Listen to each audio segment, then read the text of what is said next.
I was once in Seattle at one of my early talks. I think it might have been the first time that I did a talk in Seattle.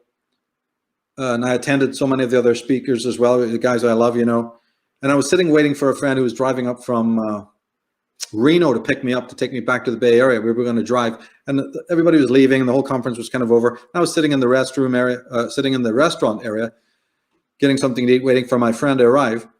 And this girl drifted over, and I'd seen her, several times, because I had a table there, and I said, yeah, and I said, oh, how you doing? Did you enjoy the talks? Michael Cremo's talk was brilliant. I tried to engage her in conversation. She actually sat down near my table.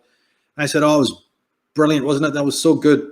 And she said to me right out, first thing she ever said to me, she says, well, yeah, I guess so. But since I'm not really from this planet, it kind of really doesn't matter, all of your talks. Oh, shit. And I was like, fork to the mouth. Say again?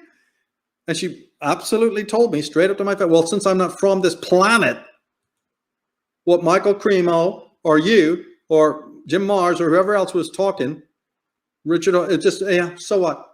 And I found out that she was actually a junkie. She had been going for 20 years to these talks. She was a really well-known person and knew all these people personally. Was a good friend of Sean David Morton. And it was really got around the block.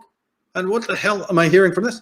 So that, I saw that's this kind of person. No matter what tragedies and obscenities are happening, no matter what's going on, these people have drawn a circle of indifference around themselves. You go to the next slide. It's a kind of an adjunct to narcissism. And it's a simple solution to all the world's problems. It's a sort of a coping mechanism.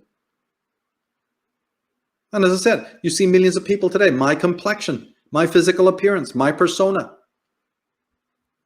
They're sense infatuated. What's this latest sitcom doing?